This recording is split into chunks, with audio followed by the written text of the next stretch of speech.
नमस्कार दोस्तों, welcome to 10x trader. मैं हूं राजेश कुमार और इस चैनल में हम ऐसे स्टॉक्स के बारे में बात करते हैं जिसका टेक्निकल चार्ट हमें बहुत ही अच्छा नज़र आता है और शॉर्ट टर्म के अंदर और थोड़े लॉन्ग टर्म के अंदर जो हमें काफ़ी अच्छा खासा रिटर्न दे सकता है। पिछले कई वीडियोज़ में हमने जो जो स्टॉक्स के बारे में डिस्कस किया है उनमें से ज़्यादातर स्टॉक्स ने हमें अच्छा खासा रिटर्न ही दिया है।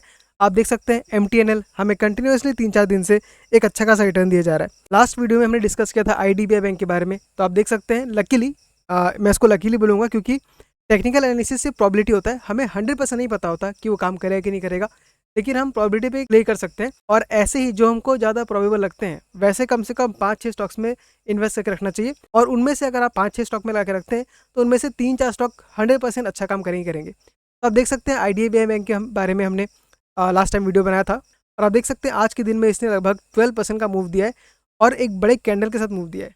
तो इस स्टॉक को अगर आपने अभी तक खरीदा नहीं है तो आप इसको अपने वॉच लिस्ट में डाल सकते हैं और जब सही मौका हमें मिलता है तो वहाँ बाय कर सकते हैं। अब एक बार देख लेते हैं कि हमको स्टॉक का ब्रेकआउट मिला है कि नहीं। हम वेट करने वाले थे अपने ब्रेकआउट का, तो ये अपने एक ब्रेकआउट के पास जाके खड़ा हुआ है और ये हमको एक मारो बोजो कैंडल बनता हुआ नजर आया। तो अगर इसको यहाँ पे एक हाई वॉल्यूम के साथ ब्रेकआउट देता है तो स्टॉक हमको बहुत ही ऊपर जाता हुआ नजर आ सकता है। अब देख सकते हैं हम लोग का 98 का हम लोग का जो रेजिस्टेंस था उसको छूकर आज ये नीचे आया है, तो हमें और 2-3 दिन वेट कर लेना चाहिए। अगर ऐसी हाई वॉल्यूम के साथ वो ब्रेकआउट देके ऊपर चला जाता है तो यहाँ पे हम एक पोजीशन बना सकते हैं एक छोटे मोटे टारगेट के लिए। टारगेट अगर हम देखना चाहें तो बहुत ही आसानी से हम इसका टारगेट निकाल सकते हैं। जो इसका टारगेट हमें नजर आता है वो 122 का आता है और परसेंटेज वाइज में अगर देखें तो यहाँ से 122 का मतलब है आपको 24% का प्रॉफिट, जो कि बहुत ही डिसेंट प्रॉफिट हमको हो सकता है एक छोटे से ट्रेड में। तो IDBI बैंक के ऊपर नज़र बना के रखिए। अगर कल हमें ब्रेकआउट मिलता है तो हमें पोजीशन लेना है, नहीं मिलता तो हमें वेट करना है। ठीक उसी तरीके से हमने MTNL में डिस्कस किया था परसों के दिन में और MTNL ने भी हमको पिछले 2 दिन के अंदर काफ़ी अच्छा खासा रिटर्न दिया है। अब यहाँ पे देख सकते हैं कंटिन्यूसली एक बहुत ही स्ट्रॉन्ग अपमूव हमको देखने मिल रहा है। पहले दिन में हमको 9% का, उसके बाद हमको आज 5% का मिला है, यानी 2 दिन के अंदर हमको लगभग 14% का रिटर्न मिल गया। और आप देख सकते हैं अगर कुछ दिनों में देखें तो हमको सिर्फ 14 डेज के अंदर ही स्टॉक 113% बढ़ते हुए नजर आया। तो बहुत स्ट्रॉन्ग मूव है। लेकिन यहाँ पे दोस्तों आपको एक बात ध्यान रखना है कि ऐसा रूमर्स चल के आ रहा है MTNL जो है उसको BSNL खरीदने वाला है, मतलब सरकार जो है वो BSNL को बेच देगी। तो अगर ये न्यूज़ सच होता है तब स्टॉक और ऊपर बढ़ेगा, और अगर ये न्यूज़ को हम फॉल्स निकल के आता है क्योंकि रूमर है तो स्टॉक बहुत ज़्यादा नीचे गिरेगा। लेकिन हमको यहाँ पे एक चीज़ ध्यान रखना चाहिए दोस्तों, एक ऐसी भी स्ट्रेटेजी होती है जहाँ पे लोग बाय ऑन रूमर्स करते हैं और सेल ऑन कंफर्मेशन करते हैं। यानी कि अगर आप बहुत पहले से होल्ड कर रहे हैं, मान लीजिए आप 55 रुपये से या उसके नीचे से भी होल्ड कर रहे हैं, तो अगर कंफर्मेशन आ जाता है तो भी आपको क्या करना चाहिए, एक बहुत मेजर हिस्सा आपको प्रॉफिट के रूप में निकाल लेना चाहिए। क्योंकि बहुत सारा स्ट्रेटेजी ऐसा करते हैं जहाँ पे लोग रूमर में खरीद लेते हैं और जब कंफर्मेशन मिलता है तो वहाँ बेच देते हैं। तो आपको इस पर लॉन्ग टर्म तक टिके नहीं रहना है। प्रॉफिट मिल रहा है तो उसमें से काफ़ी अच्छा खासा पार्ट निकाल लीजिए और कुछ पोर्शन छोड़ दीजिए कि स्टॉक अगर और बढ़ता है तो आपको वहाँ पे और ज़्यादा प्रॉफिट हो सकता है। मैं एक और स्टॉक डिस्कस कर लेता हूँ, उसका नाम था UTI AMC।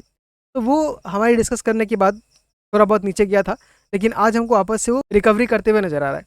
तो यहाँ पे ये मामूली सी बात है दोस्तों, हमने यहाँ पे क्लियरली बताया था कि राउंडिंग बॉटम बनने वाला कैंडिडेट बन सकता है और ये 1164 के पास ब्रेकआउट देता है तब हमारा राउंडिंग बॉटम कंप्लीट होगा। लेकिन यहाँ पे हमको एक चीज़ और देखने मिल रहा है जो कि डबल बॉटम है। आप यहाँ पे देख सकते हैं हमें यहाँ पे क्लियर एक डबल बॉटम फॉर्म होते हुए नजर आ रहा है। पहला लो यहाँ पे लगा और दूसरा लो यहाँ पे लगा, तो ये क्लियर इंडिकेशन डबल बॉटम का। और डबल बॉटम बनाने के बाद स्टॉक हमको कंटिन्यूसली अप ट्रेंड में भी दिख रहा है। तो इस स्टॉक के ऊपर भी नज़र बना के रखिएगा दोस्तों। और एज ए डिस्क्लेमर मैं बोल देना चाहता हूँ कि इस स्टॉक में मैं भी इन्वेस्टेड हूँ, मेरे खुद के अकाउंट से नहीं, मेरे फैमिली के अकाउंट से लगभग 10-12 स्टॉक में होल्ड कर रहा हूँ। रिसेंटली हमको इस स्टॉक में काफ़ी अच्छा खासा डिविडेंड मिला, एक स्टॉक के ऊपर 47 रुपीज़ का डिविडेंड मिला है।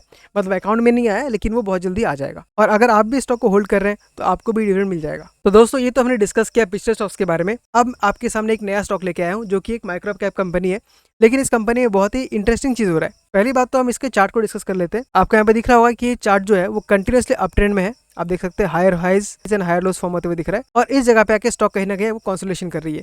और स्टॉक जो है ये 50 डेज के मूविंग एवरेज के ऊपर आके बार बार सपोर्ट ले रहा है। ये ब्लैक जो लाइन है ये 50 डेज का मूविंग एवरेज है। अब इस स्टॉक के बारे में आगे देखने के पहले हम देख लेते हैं कंपनी के थोड़ा फंडामेंटल्स, क्योंकि वो भी बहुत ही इंपॉर्टेंट होते हैं। कंपनी का नाम है पृथ्वी एक्सचेंज और आप देख सकते हैं कंपनी का मार्केट कैप सिर्फ 259 करोड़ का है, यानी कि कंपनी एक माइक्रो कैप है। लेकिन इसमें एक इंटरेस्टिंग बात यह है कि इस कंपनी के जो प्रोमोटर्स है उनके पास 71.95% है और जो पब्लिक है उसके पास 28% है। लेकिन पब्लिक भी आपके और मेरे जैसे पब्लिक नहीं है। आप देख सकते हैं अनीता ये 3% होल्ड करते हैं, मनोज कुमार ये भी 3% होल्ड करते हैं, प्रमोद कुमार ये भी 3% होल्ड करते हैं, रितेश कटारिया ये भी 2% होल्ड करते हैं। आप देख सकते हैं जो ज़्यादातर जो स्टेक है वो आपके मेरे जैसे रिटेलर्स के पास नहीं है, वो बड़े बड़े इन्वेस्टर्स के पास ही है। यानी कि आप देखिए इस 28% में से भी लगभग 15% तो बड़े बड़े लोगों के पास ही है। यानी हमारे पास, यानी आपके और मेरे जैसे इन्वेस्टर्स के पास सिर्फ 13% ही है।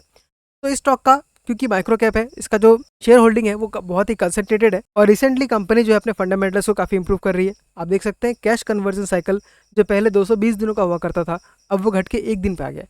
यानी कंपनी जो है अपने बिजनेस को बहुत जल्दी प्रॉफिटेबल कर पा रही है, मतलब रोटेशन कर पा रही है पैसे को, या हम यूँ कहें कि वो ट्रांजेक्शन को क्लोज कर रही है और पैसा बहुत जल्दी उनके पास सेल्स खत्म करने के बाद उनके हाथ में आ रहा है। अगर हम आरओसी देखें तो कंपनी ने बहुत अच्छा इंप्रूवमेंट हमको दिखाया, लगभग 45% तक का ग्रोथ कर चुका है, जो कि पहले एवरेज में 22% 30% ऐसे रहता था। वहीं पर अगर हम कंपनी का बैलेंस शीट में देखें तो इक्विटी कैपिटल आपका बहुत ही स्टेबल है, 8 करोड़ का आसपास है। रिजर्व्स अगर देखें तो 34 करोड़ का है और बोरोविंग्स अगर देखें तो 1 करोड़ का है। यानी कंपनी के ऊपर नेग्लिजिबल बोरोविंग है। आप यहाँ पे एनालिसिस में आके भी देख सकते हैं कि कंपनी हैज़ रिड्यूस डेप्ट, company is almost debt free है, कंपनी एक अच्छा क्वार्टर दे सकती है और कंपनी का पिछले 5 साल का जो प्रॉफिट का जो ग्रोथ है वो 40% का CAGR है, जो कि बहुत ही बढ़िया ग्रोथ हमको दिखने मिला। अब दोस्तों कंपनी करती क्या है, तो कंपनी का बिजनेस बहुत ही यूनिक है, कोई बहुत बड़ा बिजनेस नहीं है लेकिन बहुत ही यूनिक है और मेरे ख्याल से मार्केट में ऐसी कंपनी और कोई लिस्टेड नहीं है। तो कंपनी क्या करती है, ये फॉरेन एक्सचेंज में हेल्प करती है। मान लीजिए आप कोई स्टूडेंट है या आप कोई टूरिस्ट है, अगर आप बाहर जाते हैं रहने के लिए तो आपको करेंसी को एक्सचेंज करना पड़ता है, आप पैसे को भेजेंगे तो भी आपको करेंसी को एक्सचेंज करना पड़ता है। तो सारे के सारे बिजनेस प्रोवाइड करती है, बिजनेसेस को भी और इंडिविजुअल्स को भी, टूरिस्ट को भी, स्टूडेंट्स को भी। तो बिजनेस काफ़ी इंटरेस्टिंग है। आप देख सकते हैं बहुत ज़्यादा इनको कैपिटल की रिक्वायरमेंट भी नहीं है, बस इनको एक फ्लोट मेंटेन करना पड़ता है जो कि एक्सचेंज में हेल्प कर सकते हैं। आप देख सकते हैं इनका प्रोडक्ट प्रोफाइल क्या क्या है। Foreign currency traveller cheque, prepaid travel card, foreign currency demand draft, remittance abroad, travel insurance, inward money transfer, currency notes, demand draft. Services offered क्या है, forex for student, services to NRI, forex to corporate, forex processes. मतलब मान लीजिए पैसा को आपको यहाँ से वहाँ करना है तो उसमें जो भी कॉम्प्लिकेशंस आते हैं, जो भी प्रोसेस आता है, उसको सिंप्लीफाई करने में ये कंपनी आपको हेल्प करती है। अगर आपको इस कंपनी के बारे में और डिटेल में जानना है, क्लीनर में आके यहाँ पे डिटेल से पढ़ सकते हैं। अगर मैं कंपनी के वैल्यूशन के बारे में बात करूं तो बहुत महंगा नहीं है। आप देख सकते हैं प्राइस ट्रेडिंग सिर्फ 20 का है, कंपनी का बुक वैल्यू 51 का है और जो करंट प्राइस है वो 300 का है। तो बुक वैल्यू के बेसिस पे हमको थोड़ा महंगा तो दिख रहा है, 6 टाइम्स का मिल रहा है। डिविडेंड यील्ड हमको 0.64% का दिख रहा है। ROE बहुत ही बढ़िया है, 45%, 32% और फेस वैल्यू जो है वो 10 रुपीज़ का है। तो चलिए दोस्तों, कंपनी के थोड़ा फंडामेंटल्स देखने के बाद अब हम देखते हैं कंपनी का चार्ट में क्या दिखा रहा है। तो कंपनी के अगर मैं देखूँ यहाँ पे, तो कंपनी ने हमको अक्टूबर 2023 से आज तक हमको कंपनी ने 4 गुना का रिटर्न करके दिखा दिया है, जो कि 317% का आता है। और हम देख रहे हैं कि कंपनी 50 डेज़ के मूविंग एवरेज के पास आके बार बार आपको सपोर्ट ले रहा है। तो वापस हमें वेट करना है, अगर 50 डेज़ को टच करता है तो यहाँ पे हम एक पोजीशन बना सकते हैं और इस ट्रेंड को राइड कर सकते हैं। बस यहाँ पे आपको ध्यान ये रखना है कि ट्रेंड अगर रिवर्सल मिलता है तो आपको वहाँ पे एग्जिट करना है, क्योंकि एक माइक्रो कैप कंपनी है तो इसमें जो फॉल आता है वो फॉल ही बहुत ही बड़ा आता है और जब अपमूव आता है तो अपमूव भी बहुत ही बड़ा आता है। आप यहाँ पे देख सकते हैं एक एक स्विंग में जब इसका फॉल आता है तो 26% के आसपास का हर बार डाउनफॉल नजर आया। आप देख सकते हैं यहाँ भी 27%, यहाँ भी आप देख सकते हैं 22%, यहाँ भी आपको 14%, इस स्विंग में भी आपको 24%। यानी आपको हर स्विंग में 24% का डाउनफॉल नजर आ रहा है। और अगर हम अपमूव देखें, यानी कि आपको जो अपमूव मिल रहा है वो लगभग 60-70 की रेंज में मिल रहा है और जो डाउनफॉल आपको मिल रहा है वो लगभग 20 से 25% का आपको मिल रहा है। तो जहाँ मुझे लगता है कि इस स्टॉक में हम एक छोटा सा पोजीशन ले सकते हैं, क्योंकि माइक्रो कैप कंपनी है तो ज़्यादा हमको स्टेक नहीं लेना है, एक छोटा मोटा स्टेक लेना है और ट्रेंड को फॉलो करना है। जब तक प्रॉफिट दे रहा है तब तक ठीक है, जहाँ पे रिवर्सल का इंडिकेशन मिलेगा हमें बेच के निकल जाना है। तो दोस्तों इस स्टॉक का नाम था पृथ्वी एक्सचेंज। आप इस स्टॉक के ऊपर नजर बना के रख सकते हैं, लेकिन याद रखिएगा ये सारे के सारे स्टॉक जो मैं डिस्कस कर रहा हूँ वो सिर्फ एजुकेशन पर्पस के लिए कर रहा हूँ। मैं जब बोलता हूँ कि आप ले सकते हैं तो मैं ये डिसीजन आपके ऊपर छोड़ रहा हूँ, मैं आपको रिकमेंडेशन नहीं दे रहा हूँ, मैं अपना एनालिसिस आपके साथ शेयर कर रहा हूँ। आपको लेना है कि नहीं लेना है, बेचना है कि खरीदना है, वो डिसीजन आपका अपना होना चाहिए। प्रॉफिट होगा तो आपका अपना होगा और लॉस होगा तो वो भी आपका अपना होगा, इसमें मैं बिल्कुल भी रिस्पॉन्सिबल नहीं होगा। तो दोस्तों आज की वीडियो में इतना ही। आप मुझे बताइए कि आपको ये वीडियो कैसा लगा। अगर ये वीडियो अच्छा लगा, आपको अच्छा इन्फॉर्मेशन मिला है तो इस वीडियो को लाइक कर दीजिए और चैनल को सब्सक्राइब भी कर दीजिएगा, क्योंकि उससे मुझे बहुत मोटिवेशन मिलता है।